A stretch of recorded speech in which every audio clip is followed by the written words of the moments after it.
Bismillahirrahmanirrahim. Assalamualaikum warahmatullahi wabarakatuh. Alhamdulillah alladzi ahyana ba'dama amatana wa ilaihin nusyur.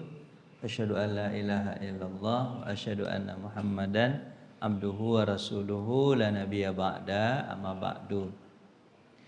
Para alim, para ustaz, para guru, para kiai, semoga Allah Subhanahu wa taala memanjangkan umur kita, melampangkan rezeki kita, membahagiakan hidup kita dunia akhirat. Amin ya rabbal alamin. Para jemaah yang dihormati dan dimuliakan oleh Allah Subhanahu wa taala. Kita lanjutkan mengkaji sirah nabawiyah. Sekarang kita masuk ke tema tentang menawarkan Islam kepada kabilah dan individu. Jadi kemarin ini ceritanya kan di tahun ke-10 Nabi Muhammad itu meninggal 2 orang yang beliau cintai sebagai pembackup atau pembacking dakwah. Kalau untuk internal itu adalah istri beliau Khadijah meninggal. Tapi sebelum itu sudah meninggal 3 bulan sebelum itu meninggal paman beliau, membacking dakwah untuk eksternal. Abu Thalib meninggal di bulan Rajab. Abu Thalib meninggal di bulan Rajab tahun ke-10 kenabian. Setelah itu meninggal pula di bulan Ramadan. Kan Rajab, Sya'ban, Ramadan, meninggal bulan Ramadan Khadijah. 2 bulan setelah Abu Thalib meninggal Khadijah. 2 orang yang sangat dicintai Nabi.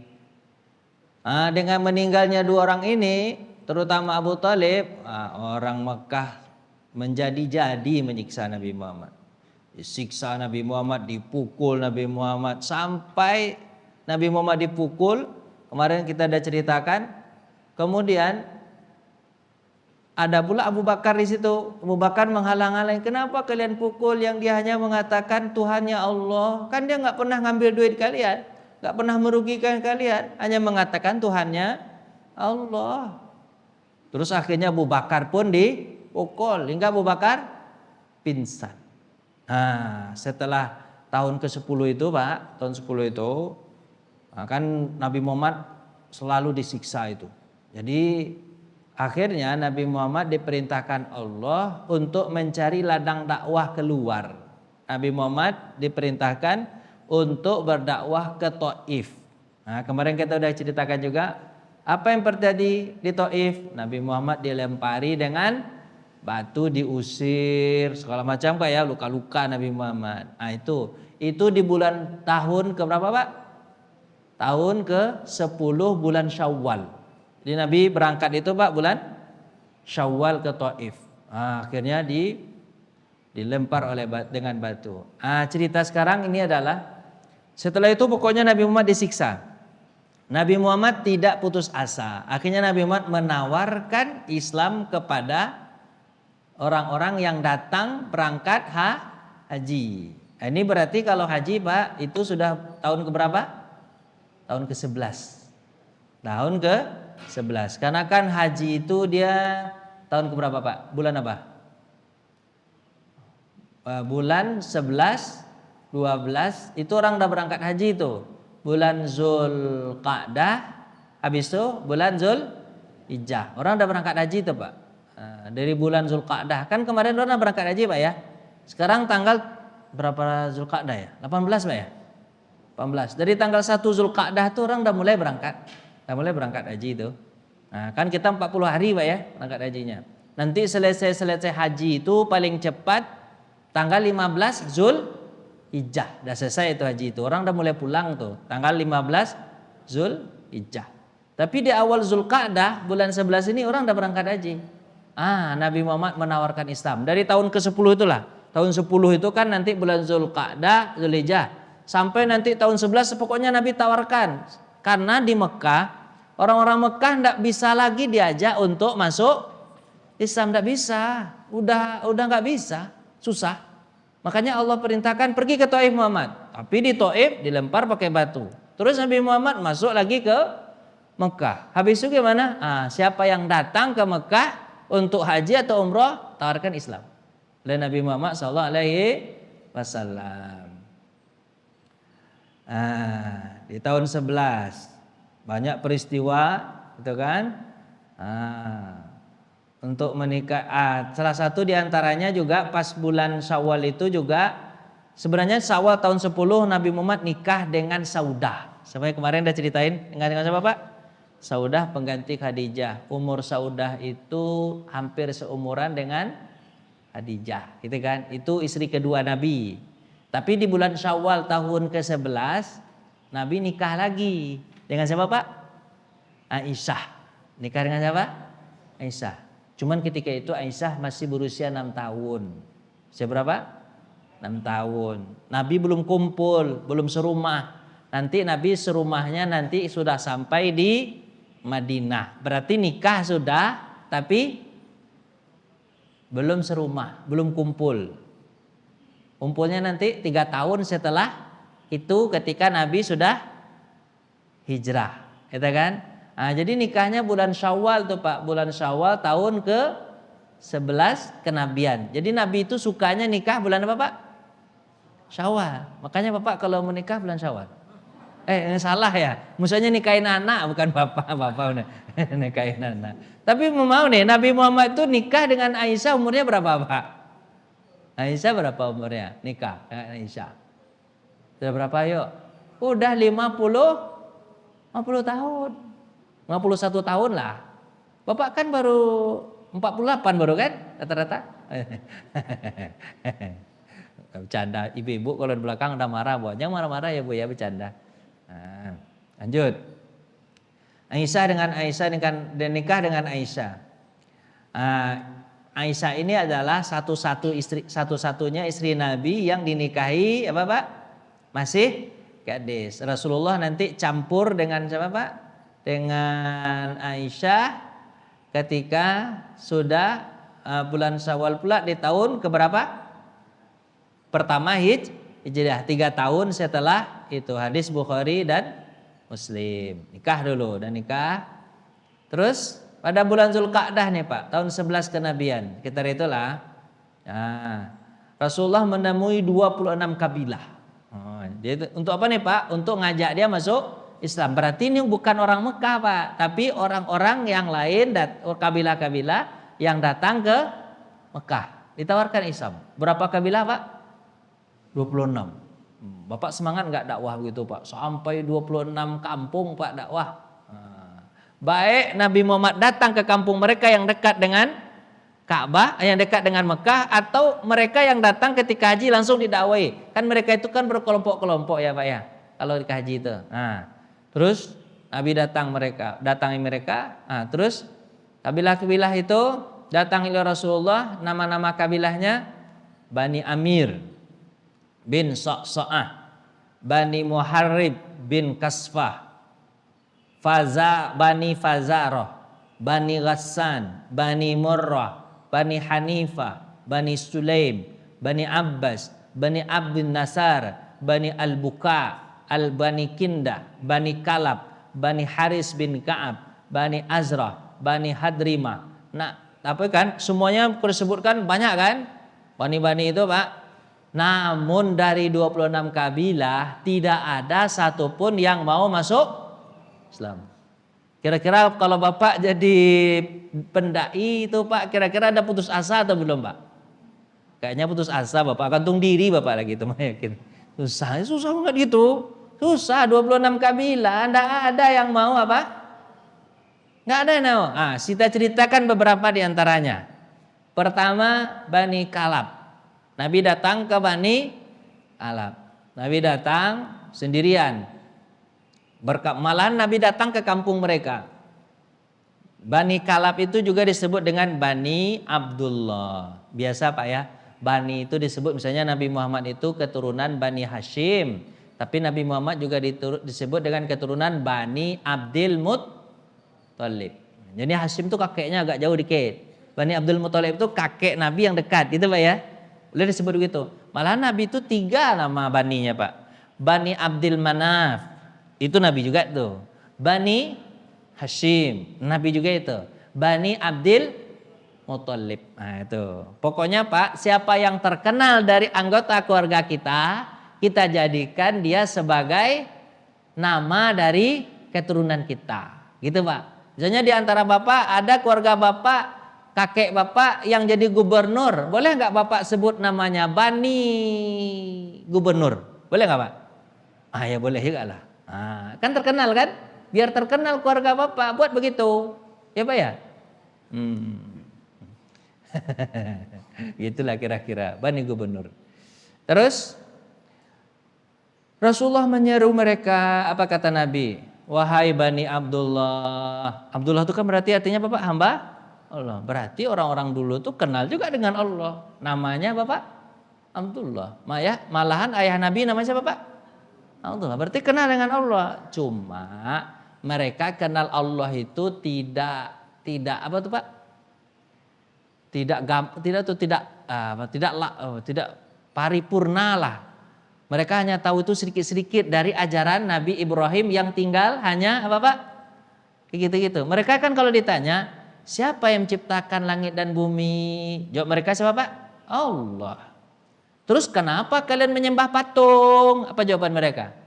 Kami hanya bertawasul lewat patung. Patung ini dia orang baik dulu. Dia orang baik, orang soleh. Kalau kami langsung ke Allah, maka tidak sampai doa kami lewat patung ini. Nanti patung ini menyampaikan kemana Pak? Ya Allah. Itu namanya apa Pak? Menyekutukan Allah. Allah nggak perlu disekutukan, langsung ke Allah bisa Pak? Bisa. Gitu. Itu aja bedanya dikit Pak. Tapi kalau ditanya siapa yang menciptakan langit dan bumi, yang mengatur alam semesta ini, siapa? Allah. Itu jawaban mereka juga. Makanya nama mereka ada Abdullah gitu. Terus Bani Abdullah.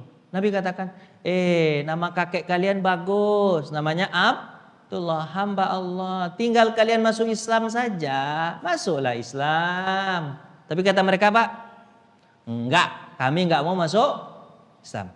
Kenapa mereka rata-rata enggak mau masuk Islam Pak, menolak? Karena kalau mereka masuk Islam, mereka udah punya ini pikiran, apa itu? Kalau mereka masuk Islam, pasti mereka dimusuhi oleh suku-suku yang lain.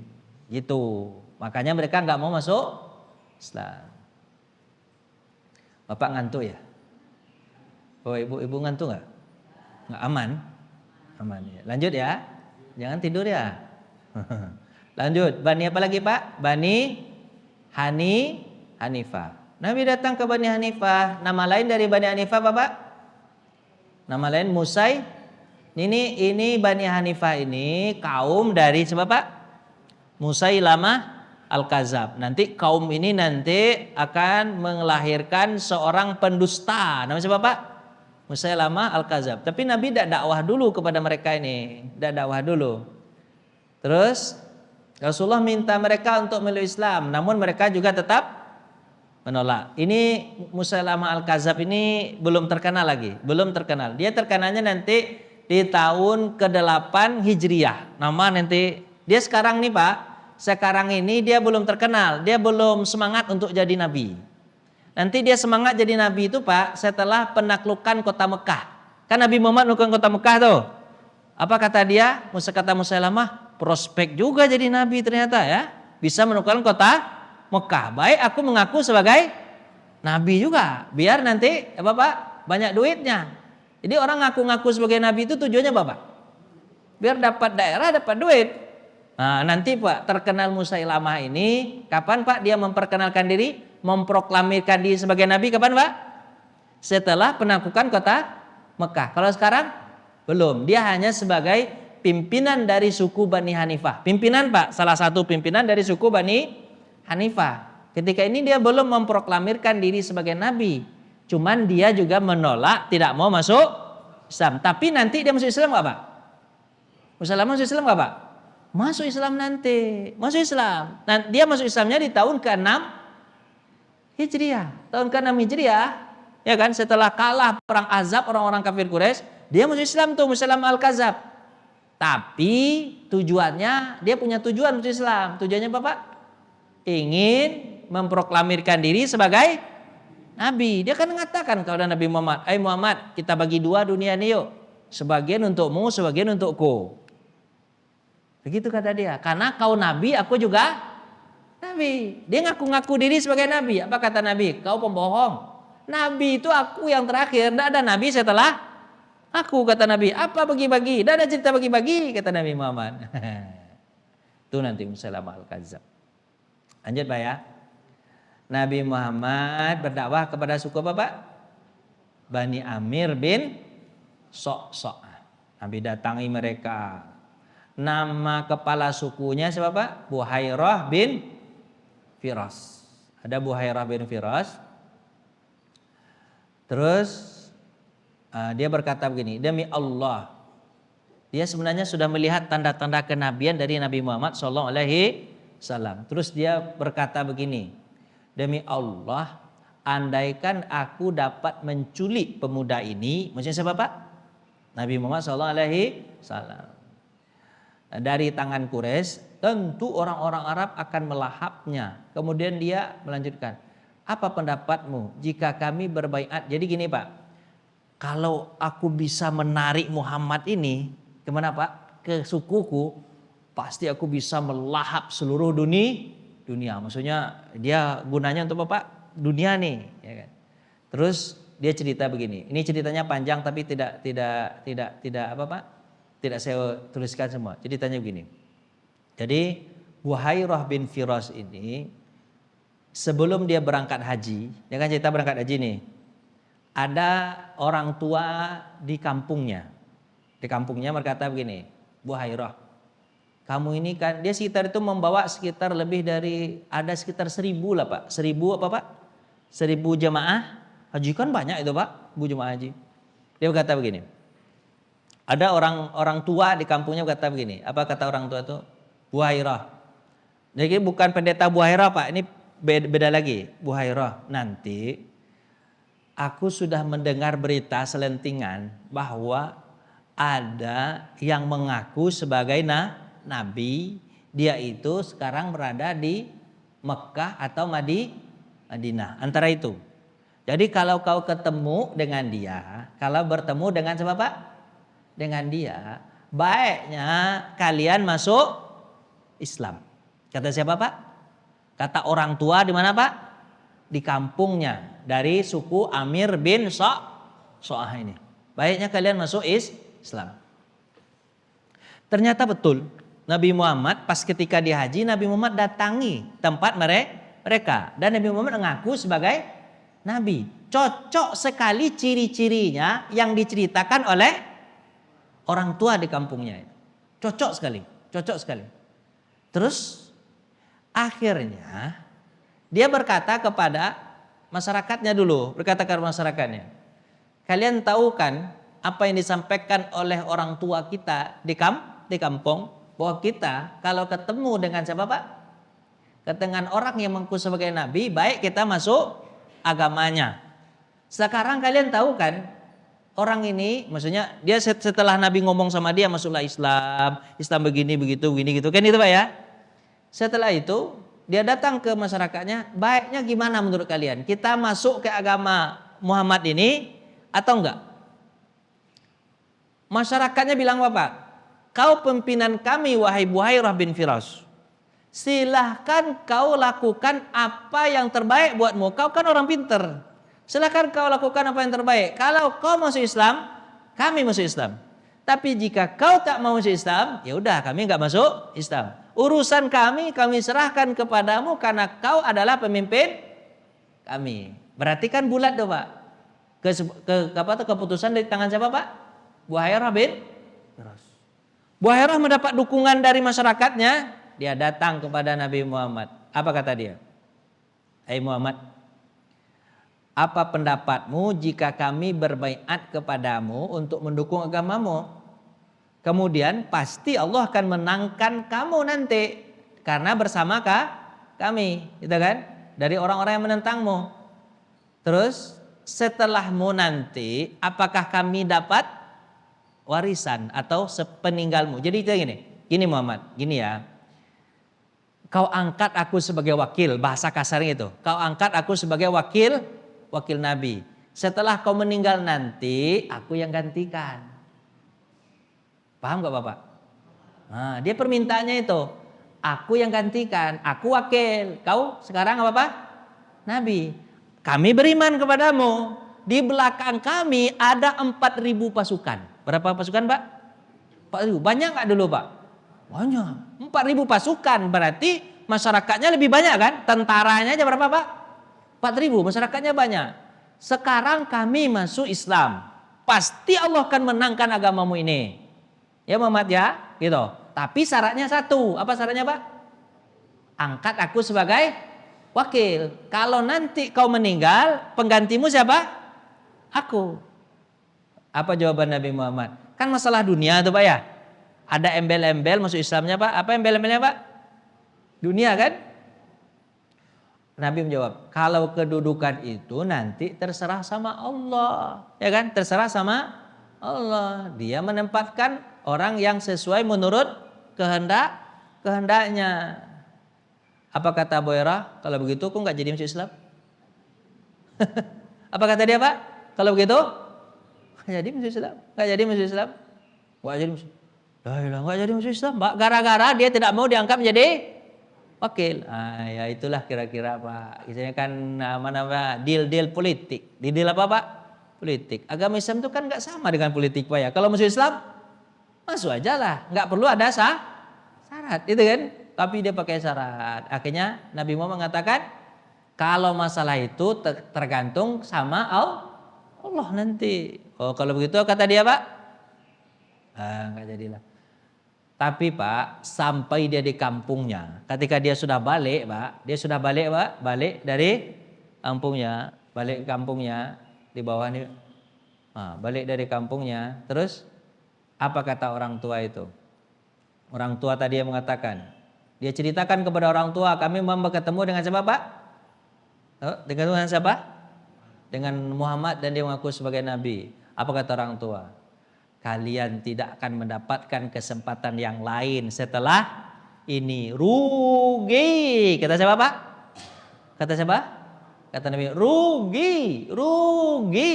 Kalian tidak akan diberikan kesempatan yang lain. Kata siapa Pak? Kata orang tua. Marah-marah orang tua itu Pak. Kepada Buhairah bin Firas. Coba kalau seandainya Buhairah bin Firas masuk Islam Pak. Dia termasuk sahabat besar gak kira Pak? Pasti tercatat namanya. Selalu kita baca seperti nama Abu Bakar, Umar, Utsman, Ali. Tapi ketika dia enggan Pak, cukup sekali ini dibaca. Habis itu tak tahu kemana dia. Entah dia musuh Islam atau tidak. Tapi Bapak tahu kan, semuanya itu nanti masuk Islam. Tapi nggak tahu apakah Buhairah bin Firas musuh Islam atau sudah meninggal duluan. Nggak tahu, Allahu a'lam bishawab. Ya itulah Pak, makanya Pak, kalau ada kesempatan untuk amal soleh cepat apa Pak? Ambil. Sebab kalau Bapak lewatkan maka lewat sudah. Contoh misalnya kalau korban nanti itu kan amal soleh tuh, ya kan Pak ya? Kalau Bapak lewatkan lewat sudah. Kapan nanti lagi? Tahun depan. Itu pun kalau umur Bapak ada. Kalau tak ada habis. Betul nggak Pak?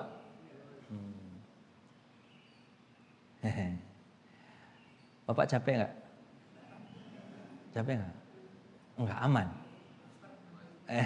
Minum dulu. Enggak, saya takut Bapak capek tuh Bapak begini aja. Terserah Pak Ustadz aja lah, ngomongnya lah sendiri. Kami tunggu sarapan aja lah. Ya, takut begitu lah. Nah, lanjut ya Pak ya. Bani Saiban. Pada siapa lagi Pak? Bani Saiban. Bani Saiban ini arah-arah ke Persia letaknya. Letaknya Pak, kampungnya di mana? Arah-arah ke Persia.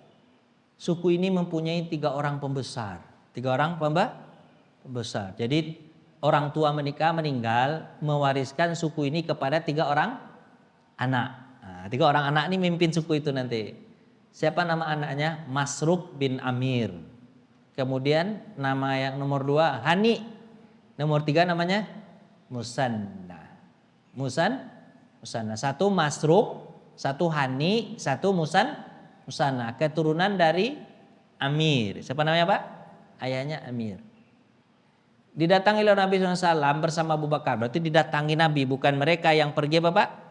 Pergi haji, tapi Nabi yang datang ke situ. Nabi mengajak mereka, mengajak Abu Bakar dan mengajak mereka. Abu Bakar kenapa diajak Pak? Karena Abu Bakar tahu silsilah keturunan Arab. Berarti mereka ini termasuk keturunan Bapak? Arab. Ada hubungannya lah dengan Quraisy gitu.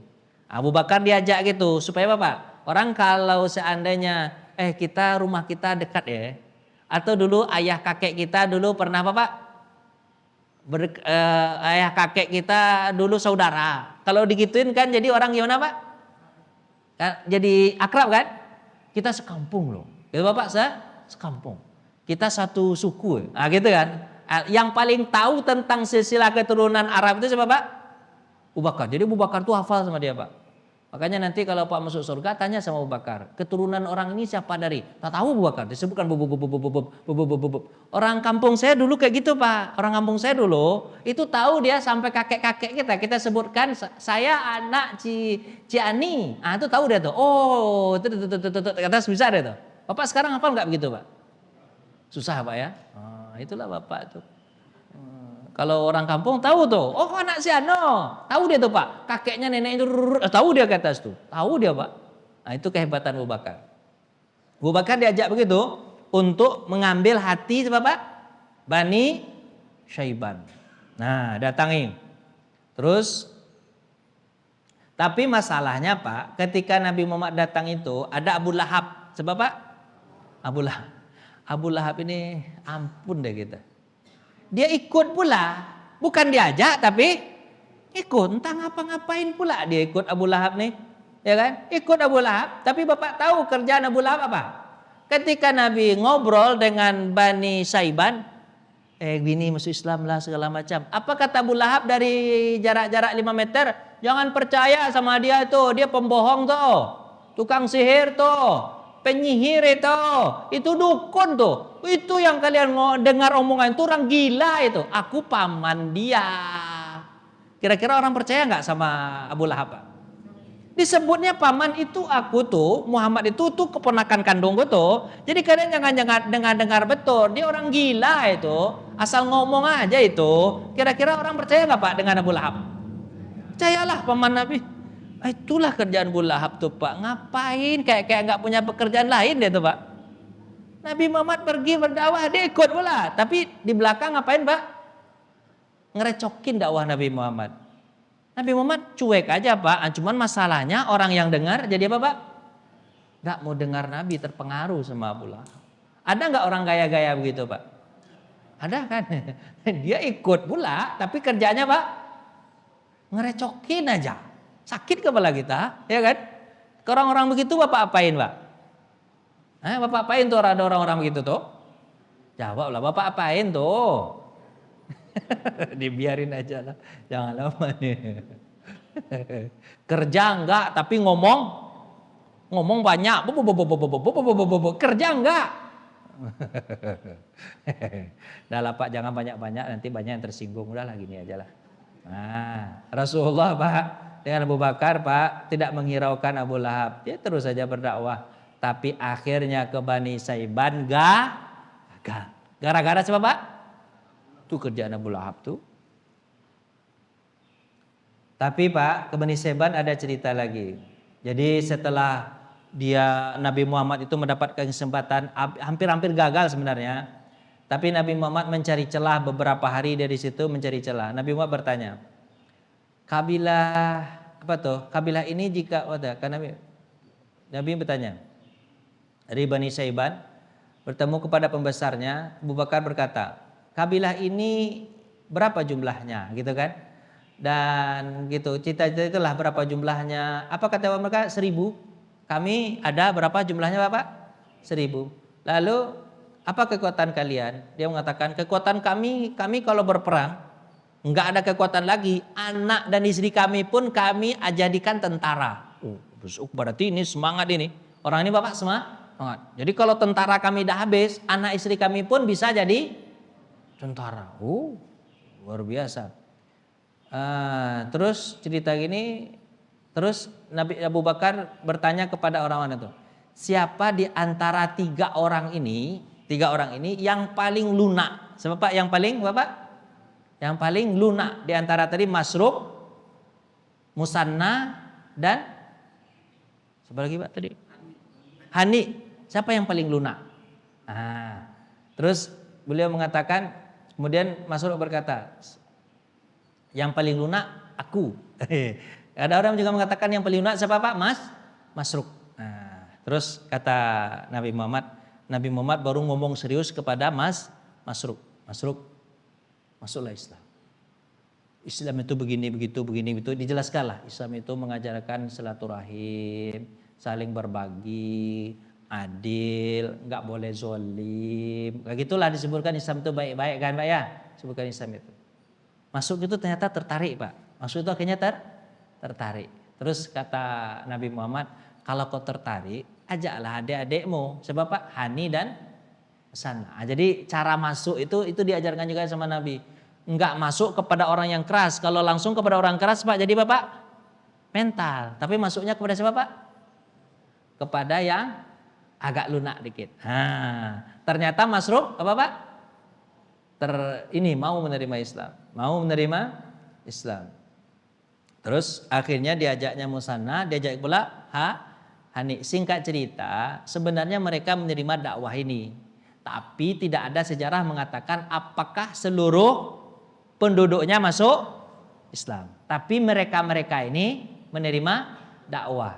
Tapi kabilahnya tidak ada sejarahnya apakah mereka semuanya masuk Islam atau tidak. Allahu a'lam bishawab. Tapi nanti setelah penaklukan kota Mekah pasti rata-rata semuanya masuk Islam. Terus Nabi Muhammad Pak ketika dakwah itu selalu membawakan ayat Al-Quran. Surah apa nih Pak? Al-An'am ayat 151. Nabi kalau dakwah itu biasanya pakai Al-Quran ya Pak. Quran. Artinya apa Pak? Rasulullah bersabda nih di ayat Quran. Marilah membaca apa yang diharamkan dan atas kamu oleh Tuhanmu. Jangan kamu mensekutukan Allah. Itu dakwahnya gitu kan. Berbuat baiklah kepada kedua orang tua. Jangan kamu membunuh anak karena takut miskin, untuk memberikan mereka rezeki. Dan janganlah kamu mendekati perbuatan-perbuatan yang keji, baik yang tampak di antaranya maupun yang tersembunyi. Janganlah kamu membunuh jiwa yang diharamkan oleh Tuhan, melainkan karena sesuatu yang benar. Demikian itu perintah Tuhanmu kepadamu agar kamu memahami. Itu surahnya Pak. Jadi Nabi Muhammad itu Pak, kalau dakwah itu selalu membacakan apa Pak? Ayat-ayat Quran. Udahlah, capek aja. Beberapa kabilah itu Pak. Sekarang kita masuk Nabi Muhammad berdakwah, kalau nggak dapat kabilah, 26 kabilah nggak dapat tadi kan? Akhirnya dakwah Nabi nggak putus asa, datangi pribadi-pribadi, bukan kabilah. Kabilah tadi susah Pak ya. Akhirnya apa Pak? Orang sendiri-sendiri pun didakwahi oleh Nabi Muhammad SAW. Maka orang yang sendiri yang didakwahi Nabi siapa Pak ketika haji itu? Suwaid bin Samit, Iyas bin Mu'az, Abu Zar al-Ghifari, Tufail bin Amru, kemudian Dimad al-Azdi. Yang Bapak kenal dari yang 5 ini siapa? Abu Zar aja. Yang lain? Enggak, lumayanlah satu daripada tidak sama sekali, ya kan? Ini orang-orang ini Pak. Suwaid ini pribadi didatangi Nabi lagi. Jadi Nabi itu enggak putus asa dakwahnya Pak. Ya kan ya? Pertama Nabi dakwah kepada siapa Pak? Suwaid bin Samit. Sebenarnya dia adalah penduduk Yasrib. Ini Bapak? Yasrib itu Bapak? Madinah. Dia sebenarnya penyair Pak. Penyair cerdas. Orang kalau penyair itu kalau dulu Pak dianggap punya TV lah. Ya Bapak? TV atau radio.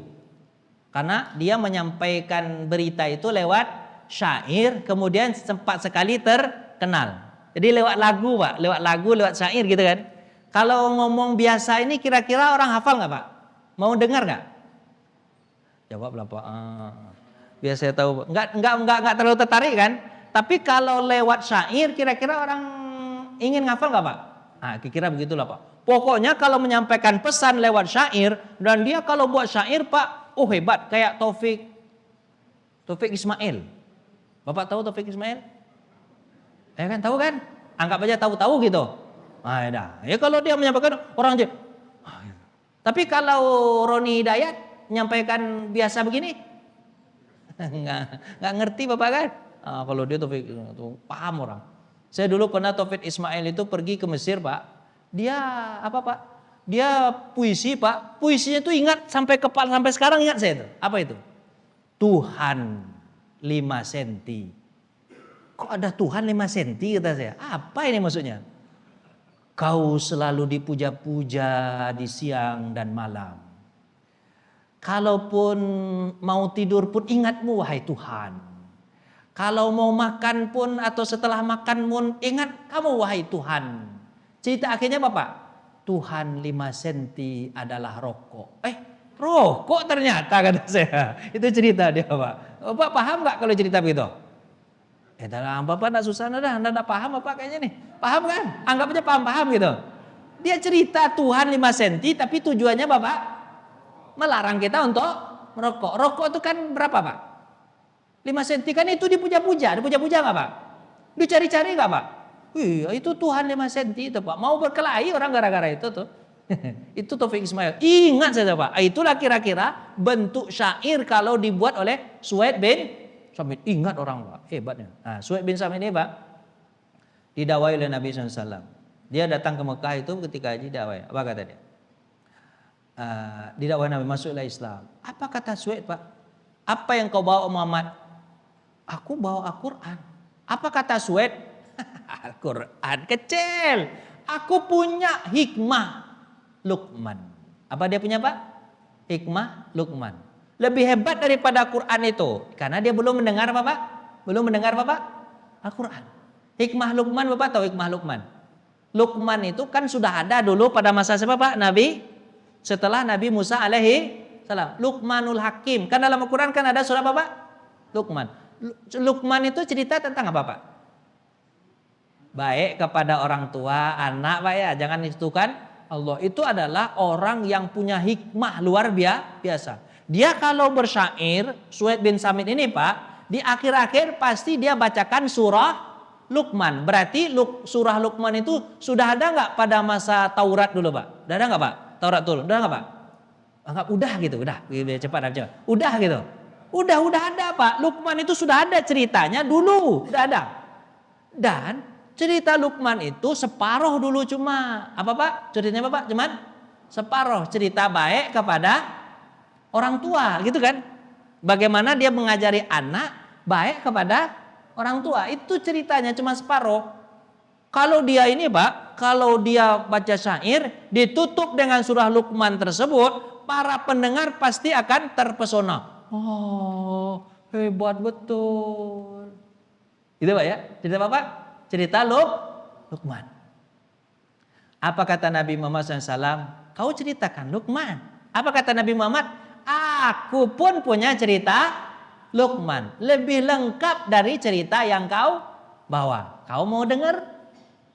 Kata Nabi Muhammad, kau mau dengar? Tadi dia nolak Pak, meremehkan Nabi Muhammad. Apa kata Nabi? Kau mau dengar? Karena ceritaku tentang Luqman lebih lengkap dalam Al-Quran. Akhirnya Nabi Muhammad membacakan surah Luqman. Wa idh qala Luqmanu li ibnihi wa huwa ya'iduhu ya bunayya la tusyrik billah inna syirka la zulmun azim wa wassaynal insana biwalidayhi. Ayolah Pak, tolonglah Pak dikit. Apa ya Pak? Pokoknya diceritakan sama Nabi Muhammad SAW. Ceritakan tentang surah Luqman yang dia hanya bisa bercerita tentang baiknya Luqman mendidik anak. Tapi Nabi Muhammad kasih tahu kepada dia, Luqman itu adalah muslim yang dia berkata kepada anak, jangan sekutukan Allah. Wa idh qala Luqmanu li ibni wa huwa ya'izu ya bunayya la tusyrik billah inna syirka la zulmun azim. Dia orang Islam itu bukan orang biasa, sama denganku. Dia pengikut Musa. Aku pun sama bersaudara dengan Musa. Musa dia Tuhannya Allah, Tuhanku juga Allah. Suhaib bin Samit mendengar ayat surat Luqman dibacakan utuh oleh Nabi Muhammad SAW. Dia apa Pak? Terpesona. Kemudian ternyata apa yang kau bawa lebih luar biasa dari apa yang aku punya. Apa kata Suhaib bin Samit? Kalau begitu aku masuk Islam. Islam makanya Suhaib bin Samit Pak. Cuma ceritanya Suhaib bin Samit ini dia umurnya nggak panjang. Apa Pak? Nggak panjang. Dia balik ke Yasrib, kemudian dengan waktu yang tidak lama dia meninggal dunia. Coba kalau waktunya lama Pak, pasti dia bisa mengajarkan orang masuk Islam. Cuma nggak lama dia meninggal dunia. Suhaib bin Samit. Tuh ceritanya Pak. Jadi Pak, kalau Pak cerita surat Luqman itu kira-kira kapan turun? Bapak bisa jawab. Turunnya adalah, kalau turunnya kita nggak tahu. Cuma sudah turun ketika Nabi mendakwah kepada Suhaib bin Samit tahun ke-11 Hijriah. Berarti 11 Hijriah surat Luqman sudah turun. Itu Pak ceritanya begitu. Nah jadi kalau baca sirah itu tahu Pak, tahu kita. Oh berarti surat Luqman udah turun ya? Udah. Utuh ya? Iya utuh. Gitu ya Pak ya. Bapak mau makan? Udah belum? Belum lagi Pak. Lama lagi. Tapi Bapak paham kan? Saya takut Bapak tidur. Enggak kan? Aman kan? Lanjut? Mau nanya atau lanjut? Lanjut. Ya baik. Kemudian siapa Pak? Iyas bin Mu'az. Ini karena tulisannya banyak kali. Bapak pusing masih baca tulisan ini. Cukup dengerin saya aja ya. Iyas bin Mu'az. Iyas bin Mu'az ini dia pemuda Pak. Dari Yasrib juga ternyata. Dari mana Pak? Yasrib. Yasrib itu di mana Pak? Madinah ya kan. Dulu namanya Yasrib Madinah. Dia pemuda Pak. Dia pemuda. Dia pergi. Dia dari suku Aus. Suku apa Pak? Aus. Dia ikut rombongan sebenarnya. Dia ikut rombongan dari suku Aus. Kemudian Nabi Muhammad mendakwahi dia secara pribadi. Nabi Muhammad mendakwahi dia secara pribadi. Apakah kalian mau memiliki sesuatu yang lebih baik? Kata Nabi. Terus maksudnya Nabi Muhammad itu mendakwah kepada semua orang. Terus anak muda ini sebenarnya udah gerah Pak. Namanya Iyas bin Mu'az. Udah gerah dengan perkelahian antara Aus dan Khazraj. Dan anak muda ini pun kalau bercerita di Madinah dengan anak-anak muda Yahudi. Anak-anak muda Yahudi berkata begini. Kalau nanti ada nabi dari keturunan kami, semua kalian kami jadikan budak. Kata siapa Pak? Anak-anak muda Yahudi. Itu sering terdengar sama Iyas bin Mu'az. Kalau ada nabi, ciri-ciri nabinya begini begitu, begini begitu, begini begitu, begini begitu. Cocok dengan ciri-ciri Nabi Muhammad SAW. Itu Iyas mendengar dari anak-anak muda Yahudi. Ketika Nabi Muhammad bertemu dengan dia, Nabi Muhammad menceritakan, aku ini begini, begitu, begini, begitu, aku Nabi. Cocok sekali dengan cerita orang Yahudi. Akhirnya ia Musa berkata, kalau begitu aku masuk Islam, wahai Rasulullah. Terus Iyas bin Mu'az ini berdakwah kepada kelompok yang ikut apa tadi? Ikut haji tadi. Hai para tetua-tetua Aus, masuk Islam yuk. Karena kalian tahu juga kan cerita orang-orang Yahudi bahwa ada nabi akhir, baik kita masuk Islam. Apa kata tetua-tetua orang Yasrib Pak? Apa kata dia? Enggak mau. Kata tetua orang siapa Pak? Enggak mau. Kamu masuk Islam sendiri aja kalau mau masuk Islam. Atau kalau kamu juga berkeras untuk masuk Islam, tiba di Madinah nanti coba lihat. Pasti kami apa ini Pak? Punya pukul atau apalah gitu segala macam. Tapi Iyas bin Mu'az tetap saja masuk Islam. Terus ada di antara hadis Nabi Pak cerita tentang Iyas bin Mu'az ini. Apa kata tetua-tetua mereka? Menjauhlah dari kami. Sungguh kami datang bukan untuk tujuan masuk Islam. Teriak Abu Hasyar. Siapa namanya Pak? Abu Hasyar, tetua dari Aus itu. Abu Hasyar. Iyas terdiam. Sedangkan Rasulullah SAW berdiri. Rombongan utusan Aus pulang ke Yasrib. Setelah mereka tiba di Yasrib, tak seberapa lama Iyas meninggal dunia. Meninggal pula anak muda itu. Padahal sudah 2 orang tadi Pak. Suhaib bin Samit meninggal. Iyas bin Mu'az meninggal. Padahal dia sudah masuk Islam. Ini yang paling asik ceritanya siapa Pak? Abu Zar Al-Ghifari. Abu Dzar ini penduduk mana Pak? Bukan Yasrib sih, mas ke atasnya lagi. Namanya Pak suku apa Pak? Suku Ghifar. Suku apa namanya Pak? Ghifar. Dari Yasrib ke atas lagi Pak, arah ke atas lagi. Suku Ghifari. Sebenarnya dia sudah mendengar gini. Ada nabi yang mengaku diri sebagai nabi di Mekah. Dia katakan kepada adiknya, "Dek, pergilah kau kemana? Ke Mekah, cari informasi, betulkah ada nabi terakhir?" Karena Pak, suku Ghifar ini terkenal dengan suku penyamun. Suku apa Pak? Penyamun atau perompak lah. Pokoknya kalau orang pergi berdagang ke mana Pak? Ke Syam ke atas, pasti diapain Pak? Dirampok oleh suku Abu Dzar Al-Ghifari. Jadi Abu Dzar Al-Ghifari ini preman lah. Apa namanya Pak? Preman besar itu Pak ya. Pokoknya merampok kerjanya dia. Kerja apa Pak? Ngerampok atau bajing loncat lah. Apa namanya itu? Atau serah Bapak lah, sebutlah nama itu. Itu namanya bajing loncat Pak ya. Cegat orang di jalan, diambil barang orang. Kadang orang itu dijadikan budak. Nah itu kerjaan dia tuh Pak. Kerjanya Bapak? Abu Dzar Al-Ghifari. Preman ya nih, pandai dia berkelahi nih. Main celurit pula dia nih, main celurit. Celurit Pak ya, celurit. Main nih, pandai dia. Tapi dia sudah gerah dengan kondisi kampung yang begitu gerah dia. Dia berkata kepada "Dek, pergilah kau kemana? Ke Mekah. Kemudian tanya bagaimana, apakah betul ada nabi terakhir. Cari betul informasinya," kata dia kan. "Nanti kalau betul informasinya, baik kita masuk Islam." Akhirnya adiknya pergi Pak. Pergi. Cuman kan Nabi Muhammad kan diisolasi Pak. Di mana Pak? Isolasi. Sulit sekali bisa mendapatkan informasi tentang Nabi Muhammad.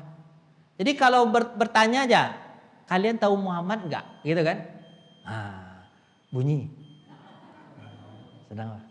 Dikit lagi Pak ya. Dia bertanya, "Kalian tahu enggak informasi tentang?" Pokoknya kalau menyebut nama Muhammad adalah nama terlarang. Nama terlarang, jangan sebut-sebut teroris. Gitulah bahasanya Pak. Sekarang kan begitu Pak. Cobalah Bapak tulis di apa Pak? Tulis di mana? Di Google misalnya nama Abdullah, Muhammad, itu langsung merah Pak. Bapak pernah coba tulis nggak? Mencari nama Muhammad itu merah Pak. Cobalah Pak. Atau mungkin nama-nama yang terindikasi teroris. Misalnya dulu siapa Pak? Bin Laden, Usamah bin Laden. Itu kira-kira langsung merah nggak Pak? Merah. Kalau Pak cari Roni Hidayat, merah nggak Pak? Belum tahu Google. Pokoknya gitu Pak, nama Muhammad itu merah langsung di Google. Begitu Pak, merah di Google. Muhammad. Pokoknya ketika adiknya kepengen cari informasi, tak bisa dapat informasi. Adiknya balik kemana Pak? Ke kampung. Ditanya sama Abu Dzar, "Dek, apa informasi tentang Nabi Muhammad?" Apa? "Tak bisa Kak mencari informasi, susah betul. Ada saya tanya, saya dipukul sama orang malah. Pokoknya nggak bisa cari informasi tentang Muhammad." Kata Abu Dzar, "Kalau begitu akulah yang pergi," kata dia. Setelah haji baru Abu Dzar yang datang kemana Pak? Ke Mekah. Kalau setelah haji namanya umroh berarti Pak ya. Dia datang ke Mekah. Sampai di Mekah, dia mencari informasi tentang Muhammad memang sulit. Nggak bisa. Apa kata Abu Dzar dalam hadis itu? "Aku sudah 3 hari." Gimana Pak? Sudah 3 hari mencari-cari informasi, perbekalanku habis, aku tidak dapat informasi tentang Muhammad. Ya kan? Susah. Habis itu Pak, dia duduk-duduk, tapi kata Abu Dzar, "Apa yang aku makan? Aku nggak punya makanan." Karena dia habis perbekalan. Terus apa yang dilakukannya? Hanya minum air Zam-Zam. Nanti ada perkataan Nabi nanti. Ternyata dengan minum air Zam-Zam, Nabi mengatakan, "Innahu ma'un syarabun wa ta'amun." Air Zam-Zam itu sama dengan minum dan makan sekaligus. Jadi Pak, Bapak kalau nggak ada duit, minum aja air Zam-Zam banyak-banyak, kenyang insya Allah. Beda kalau Bapak minum air di sini. Kalau Pak minum air di sini banyak-banyak yang ada kembung. Tapi kalau air Zam-Zam diminum, dia minuman sekaligus. Karena itu hebatnya Pak, air Zam-Zam itu Pak. Sama mungkin dengan makanan sereal. Saya sebut merek misalnya Energen. Dia itu minuman sekaligus Bapak paham nggak nih? Nah, nggak berjalan paham. Dah, pokoknya begitu. Ah gitulah. Oh gitu. Minum dia air Zam-Zam banyak-banyak. Ketika itu dia duduk-duduk dekat di Zam-Zam. Ali bin Abi Thalib sedang ngapain Pak? Ngambil air Zam-Zam.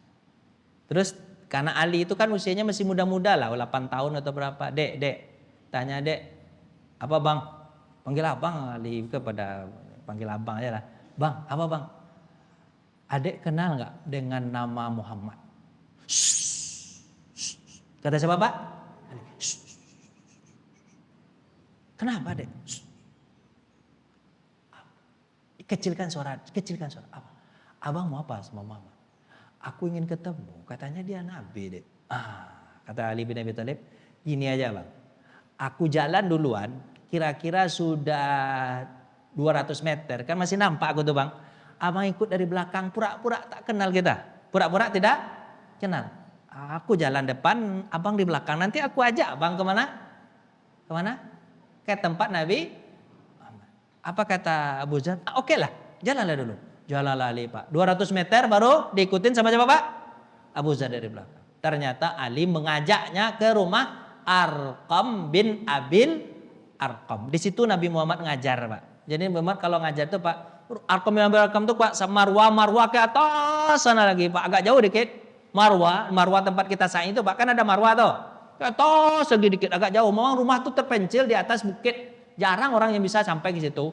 Ya kan? Terpencil rumah itu. Itu untuk mengajar Nabi Muhammad. Gitu kan? Di bawah itu. Sampailah di depan Nabi Muhammad sallallahu alaihi wasallam. Dia bertanya, "Hai Muhammad, sampaikan kepadaku tentang Islam." Ayolah, sampaikan kepadaku tentang Islam. Terus Nabi Muhammad tentu ceritakan tentang apa? Tentang Islam. Islam begini, begitu, begini, begitu, begini, begitu. Disebutkan kan? Akhirnya Abu Zar, Masya Allah, indah betul Islam kau wahai Muhammad. Pasti akan menyelamatkan diriku dan orang kampungku. Aku tak mau lagi jadi perampok ini. Islam agama untuk agama keselamatan dunia akhirat. Aku masuk Islam. Langsung Abu Zar masuk Islam. Terus dia berkata begini, "Hai Nabiullah, hai Rasulullah, apa yang kau perintahkan untukku? Kan aku sudah masuk Islam nih. Sekarang kau perintahkan, apa yang perintahmu untukku?" Apa kata Nabi Muhammad? "Baliklah ke kampungmu, kemudian apa Pak? Sebarkanlah Islam semampumu." Tapi nanti Abu Zar memang balik ke kampungnya Pak. Dia sebarkan Islam Pak. Seluruh kampungnya masuk Islam. Itu hebatnya Abu Zar Pak. Hebat luar biasa Abu Zar. Dari dasar preman Pak. Dari saudara preman Pak. Makanya mantan preman lebih baik daripada mantan ustad. Serius Pak. Tambah nggak apa-apa mantan preman mah ya kan. Nah masalah Pak ya. Jadi kalau mantan ustad su'ul khatimah mah. Tapi kalau mantan preman husnul khatimah. Nggak apa-apa. Bekas preman biasa. Abu Zar juga preman dulu tuh. Banyak bunuh orang dulu tuh Abu Zar. Habis itu Pak Islam. Apa kata Nabi tadi Pak? Pulanglah ke kampungmu. Habis itu Pak, ajarkanlah orang itu Islam semampu. Baiklah kata dia. Aku pamit ya Rasulullah. Silahkan pamit. Dia lewat Ka'bah. Pulangnya lewat apa Pak? Lewat Ka'bah. Kan ada namanya tawaf wada dulu kan sebelum itu kan. Dia pas itu naik rasa semangat dia melihat orang-orang Maka orang kalau preman dapat hidayah kira-kira gimana Pak? Kayak dia pula yang punya agama itu kan. Akhirnya dia berteriaklah di Ka'bah keras-keras kan. "Hai orang Quraisy, aku orang Ghifar jauh di atas Yasrib. Aku tahu tentang Nabi Muhammad sallallahu alaihi wasallam. Aku masuk Islam. Masa kalian yang sudah dekat sama Muhammad gak masuk Islam? Aku udah masuk Islam. Masuklah Islam." Kata siapa Pak? Busar. Berdakwah dia. Di mana dakwahnya Pak? Di Ka'bah. Kira-kira diapain orang Pak? Bukan diusir Pak. Dipukul Abu Zar rame-rame sama orang. Dipukul Pak. Babak belur Abu Zar Pak. Babak belur sama orang Mekah, orang Quraisy babak belur. Untung datang Abu Bakar. Kalau enggak mati dikeroyok Pak. Mati dia dikeroyok. Apa kata Pak? Sekalian pukul siapa nih? Abu Zar ini. Abu Zar dia penduduk apa Pak? Ghifari itu. Penduduk Ghifari itu. Kalau kalian nanti pergi berdagang ke Syam, kalian bunuh orang ini, kalian bermasalah nanti dengan suku Ghifar. Pasti nanti setiap dagang kalian hancur sudah. Kalian pukul-pukul dia lagi, masalah nanti kalian, lepaskan. Karena kata Abu Bakar begitu, dilepaskan Pak. Dilepaskan Pak. Pingsan Pak, pingsan. Akhirnya dibawa ke rumah Abu Bakar, dirawat sama Abu Bakar. Sembuh, udah siuman. Besok pagi diulangnya lagi. Ampun kalau preman itu kalau udah jadi Pak, diulangnya lagi. Ayo orang Mekah, masuk Islam lah. Gitu kan. Diapain orang kira apa? Dipukulin orang lagi. Untung datang Abu Bakar kan kehilangan. Mana lah Abu Zar nih, kita kan pagi-pagi dah hilang. Tahu-tahu ketemu lagi di mana Pak? Di Ka'bah lagi. Abu Bakar berkata juga begitu. Hati-hati kalian pukul lagi dia. Masalah nanti kalian. Lepaskan lagi, dibawa lagi sama Abu Bakar, dirawat lagi. Sudah siuman, besok pagi diulangnya lagi. La ilaha illallah Abu Bakar. Enggak takut mati Abu Zar tuh, padahal enggak takut mati baru masuk Islam. Kira Bapak begitu enggak? Kira baru masuk Islam langsung gitu. Ada enggak? Enggak ada, Bapak takut aja Bapak mati. Kalau Abu Zar enggak takut mati, Pak. Dakwah dia keras-keras begitu kan. Habis itu ketemu dengan Nabi Muhammad sallallahu alaihi wasallam. Abu Zar, jangan nyusahkan dirimu sendiri. Kau sudah berkali-kali coba kan enggak bisa. Ya sudahlah, pulanglah ke kampung halamanmu, dakwailah karib kerabatmu yang kau kenal. Sebab orang-orang ini enggak kau kenal, wahai Abu, sudahlah balik aja lah ke kampungmu, kemudian dakwahi. Akhirnya baru dia ikut perkataan Nabi, dia balik kampung, kemudian mendakwahi orang kampungnya. Akhirnya dia masuk, hampir semua orang kampungnya masuk Islam gara-gara siapa Pak? Abu Zar. Makanya nanti Nabi Muhammad SAW memuji Abu Zar. Dipuji nanti dengan pujian luar biasa. Dialah orang yang terbaik. Nanti dia dibangkitkan pun termasuk orang yang terbaik. Dia datang sendirian, kata Nabi. Dia datang Bapak kan sendirian Pak. Dia datang sendirian. Nanti dia hidup pun sendirian. Dia malah dibangkitkan sendirian seolah-olah dia satu umat sendirian. Kata siapa Pak? Rasulullah untuk Abu Bakar, memuji Abu Bakar. Gitu Pak. Jadi gitulah kira-kira Pak. Saya rasa Bapak capek betul karena udah tertambah-tambah waktunya deh kan. Dari semenjak itu. Mohon maaf Pak ya. Mohon maaf. Biasanya Bapak nggak nanya lagi kan? Baik kita makan lagi kan? Baik kita tutup dengan doa kebetul. Iya Pak Haji. Ada. Iya Pak Haji.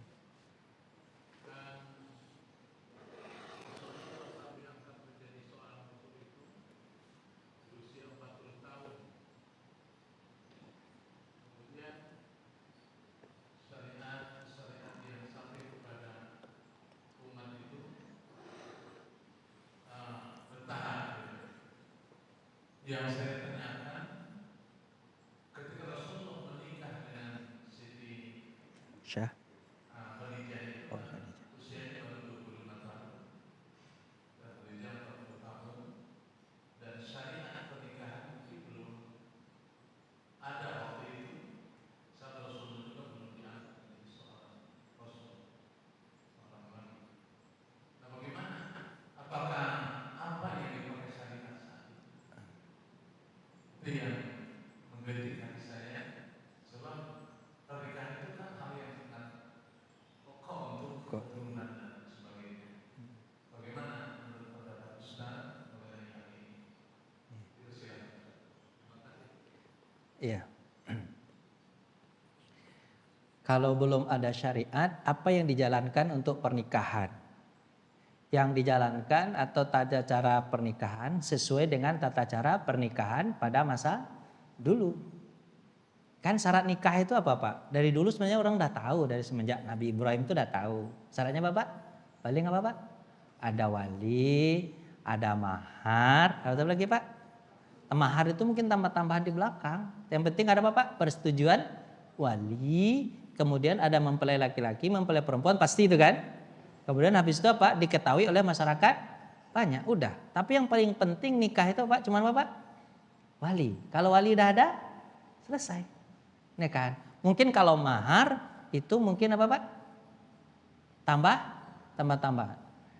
Kalau begini, misalnya dulu Pak ya. Kan sebelum ada Nabi Muhammad diangkat menjadi Rasul, contohnya pernikahan antara As bin Wa'il dengan anak Nabi Zainab. Itu kan nikah sebelum apa Pak? Nikah sebelum apa? Sebelum Islam kan? Udah nikah sebelum Islam. Habis ketika nikah itu Pak, ya udah nikah. Setelah nikah nanti Zainab masuk Islam. Berarti As bin Wa'il ketika itu masih apa Pak? Masih non muslim. Nah, syariat ketika itu membolehkan tunggu. Memboleh apa Pak? Tunggu aja. Tunggu. Kalau perempuan ini menunggu dan dia tidak menggugat cerai, maka dia masih dianggap suami istri. Tapi kalau dia menggugat cerai, nanti dia bisa dinikahkan dengan seorang muslim. Akhirnya As bin Wa'il beberapa tahun setelah itu dia masuk Islam. Digabungkan lagi sebagai suami istri tanpa nikah. Berarti Pak, pernikahan sebelum syariat itu dia Pak disahkan oleh agama. Yang penting ada apa Pak? Ada wali. Begitu Nabi Muhammad nikah dengan Khadijah berarti dianggap sah oleh agama. Kenapa? Karena syariat belum apa Pak? Belum. Jadi syariat itu dia sifatnya gini. Syariat itu sifatnya, hukum itu sifatnya ke depan. Kalau ke belakang? Enggak. Kalau sudah menikah? Ya sudah. Enggak perlu lagi nikah ulang. Contoh misalnya Pak. Kalau misalnya kan, itu kan ada ini itu pasti apa fatwa MUI. Kalau ada non muslim sudah menikah, ya, non muslim sudah menikah, usia 30 tahun mereka sepakat untuk masuk Islam. Apakah mereka ini dinikahkan lagi? Karena dulu ketika non muslim dia nikahnya secara Nasrani misalnya, secara Nasrani. Setelah dia masuk Islam, apakah dia dinikahkan lagi? Enggak. Nikahkan lagi? Enggak. Berarti yang paling penting dari nikah itu apa Pak? Persetujuan wali. Begitulah syariatnya dulu Pak Haji. Jadi tapi kalau dia nikah, kalau dia sudah muslim, terus dia nikah secara non muslim, itu baru tidak dianggap pernikahan. Tapi kalau dia non muslim, habis itu dia masuk Islam, dianggaplah pernikahannya itu. Itu syariat, itu fatwa MUI begitu Pak Haji. Ada lagi Pak? Cukup Pak ya? Makasih ya Pak ya atas perhatian. Mohon maaf atas segala kekurangan. Kita tutup dengan doa kafatul majelis. Subhanakallahumma bihamdika asyhadu an la ilaha illa anta astaghfiruka wa atubu ilaik. Assalamualaikum warahmatullahi wabarakatuh.